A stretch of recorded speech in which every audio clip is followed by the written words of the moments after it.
भाजपा के राष्ट्रीय महामंत्री एवं राजस्थान के प्रदेश प्रभारी डॉक्टर राधा मोहन दास अग्रवाल आज कोटा में केंद्र सरकार के 11 वर्ष पूर्ण होने पर संकल्प से सिद्धि के तहत आयोजित कार्यक्रम में शामिल होने के लिए पहुंचे। इस दौरान उन्होंने पत्रकारों से रूबरू होते हुए केंद्र सरकार के 11 साल के कार्यकाल को अभूतपूर्व बताते हुए कहा कि विश्व बैंक की रिपोर्ट में साबित कर दिया है कि भारत जल्द दुनिया की चौथी अर्थव्यवस्था वाला देश बनने जा रहा है और जिस संकल्प के साथ भारत आगे बढ़ रहा है 2047 तक हम वापस से सोने की चिड़िया वाला भारत देखेंगे।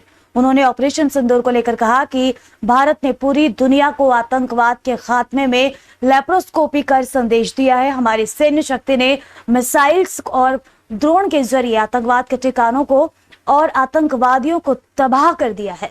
वहीं विपक्ष पर भी भाजपा के राष्ट्रीय महामंत्री जमकर बरसे। उन्होंने कहा कि ऑपरेशन सिंदूर को लेकर विपक्ष द्वारा कहा जा रहा है कि उसे पूरे देश भर की जनता में गुस्सा है। उन्होंने राहुल गांधी को मूर्ख बताते हुए कहा है कि ये व्यक्ति पूरे कांग्रेस को समाप्त करने पर जुटा हुआ है। वहीं उन्होंने ये भी कहा कि भगवान इसकी इच्छा शक्ति को बढ़ाए। राष्ट्रीय मंत्री और राजस्थान के प्रभारी राधा मोहन दास अग्रवाल ने केंद्र सरकार के द्वारा 11 साल के कार्यकाल में गरीबी रेखा से करोड़ों देशवासियों को बाहर निकाल कर की सरकार द्वारा चलाई जा रही कल्याणकारी योजनाओं के बारे में भी जानकारी साझा की। माननीय नरेंद्र मोदी की राजनीतिक सफलता, उनकी दूरगामी राजनीतिक नीति और रणनीति पर बहुत मजबूती के साथ मोहर लगा दिया है। हम आभारी हैं विश्व बैंक के। न तो वो भाजपा की संस्था है, न भाजपा के द्वारा किया गया सर्वे है।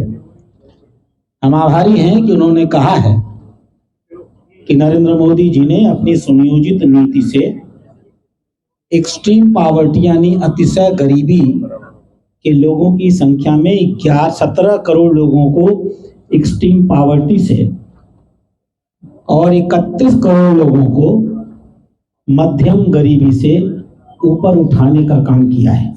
किसी मध्यम वर्ग के नागरिक को कोई भी टैक्स नहीं देना पड़ता है। माननीय प्रधानमंत्री ने बहुत ठंडी हुई दूध से रणनीति बना करके इस देश की महिलाओं को सशक्तिकृत करने का काम किया है।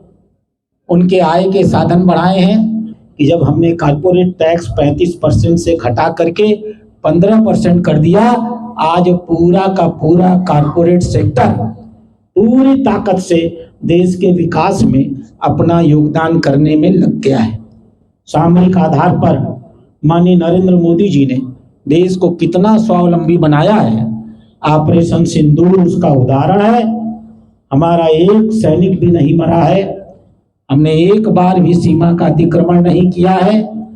हमने टारगेटेड लेप्रोस्कोपिक युद्ध लड़ा है।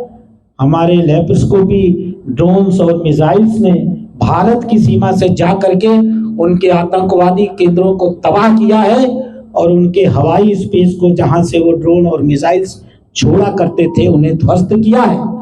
कि भारतीय जनता पार्टी माननीय नरेंद्र मोदी के नेतृत्व में 2047 में एक सर्वाधिक विकसित भारत, जिसे हम सोने की चिड़िया किसी जमाने में जानते थे, हम उसे फिर सोने की चिड़िया बनाने में सफल होंगे।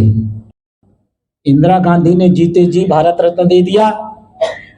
राजीव गांधी ने इस देश का कैसे भट्टा बैठाया था पूरा देश जानता है। उनको मृत्यु के उपरांत भारत रत्न दे दिया गया।